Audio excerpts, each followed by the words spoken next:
Muling iginiit ni Senate President Cheese Escudero na hindi magko-convene ang Senado para sa impeachment trial ni Vice President Sara Duterte habang naka-recess pa ang Kongreso. Para sa detalye, nasa kabilang linya si Camille Samonte. Camille, kailan ba talaga balak ng Senado na umpisahan ang impeachment?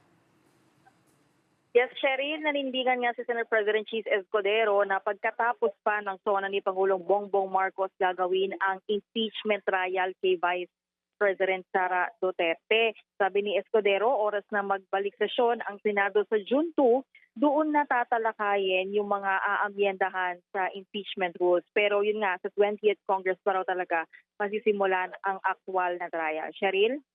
Pero yung nasabi ni Senate President Cheese na naghahanda na sila para rito, anong klaseng paghahanda daw? Yes, Cheryl, inihahanda na nga rin ng Senado yung session hall kung saan gaganapin yung impeachment trial. Kasi sabi niya, bagamat hindi pa sila nagko-convene, sigurado naman na magkakaroon ng trial dahil nga na-transmit na nga ito sa Senado. Kaya ngayon, naghahanap na rin sila ng supplier para sa robe na susuotin ng mga senador bilang prosecutor. Pakinggan natin yung kanyang pahayag. Ano man ang sinasabi ni Numan, hanggat walang sesyon at hindi na-convene ng may sesyon, walang trial na pwede maganap habang kami naka-recess. Klaro at maliwanag sa rules namin yun.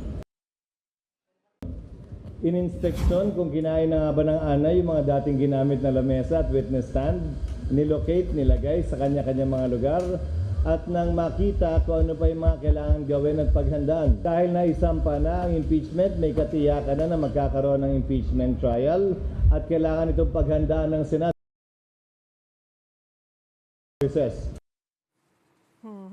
Pinagkokomento ng Korte Suprema, Camille, ang Senado dito sa petisyon para madaliin silang umpisahan na ang trial. May sagot ba dito si Senate President Cheese? Yes, Cheryl, nakipag-ugnayan na raw ang Senado sa Office of the Solicitor General bilang ang SOLGEN, yung tatayong abogado ng Senado. Handa raw silang ibigay yung mga dokumento na kakailanganin ng SOLGEN para rito para nga maisumite yung kanilang komento sa Korte Suprema. Cheryl? Nagpetisyon na rin yung mga kaalyado ni VP Sara sa Korte Suprema na pigilan naman ang Senado na magdaos ng paglilitis. May reaction din ba dito si SP? Yes, kaugnay naman dyan sa mga petisyon nga na inihais sa Korte Suprema. Sabi ni Escudero, mabuti nga raw yan na nasimulan na maghain ng petisyon bago pa masimulan yung kanilang impeachment trial dahil nga at least magkakaroon daw ng sapat na panahon ang Korte Suprema para mailabas yung kanilang desisyon kaugnay dito at hindi sila technical. Yun kasi, Cheryl, yung sinasabi ni SP Escudero na ayaw nga nilang madaliin itong impeachment proceedings dahil kailangan nilang mag-ingat at hindi nga sila ma-technical at na baka sa huli, questionin lang din ito ni VP Sara sa Korte Suprema. At may mga nagsasabi na magkakaproblema kung paaabutin pa sa susunod na Kongreso itong pagdinig sa impeachment. Anong posisyon dito ng Senate President?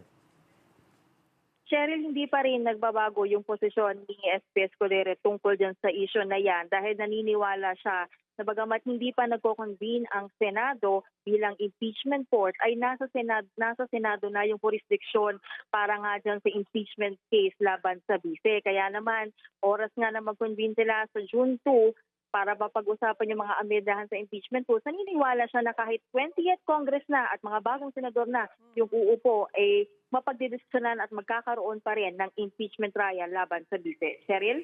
Maraming salamat, Camille Samonte.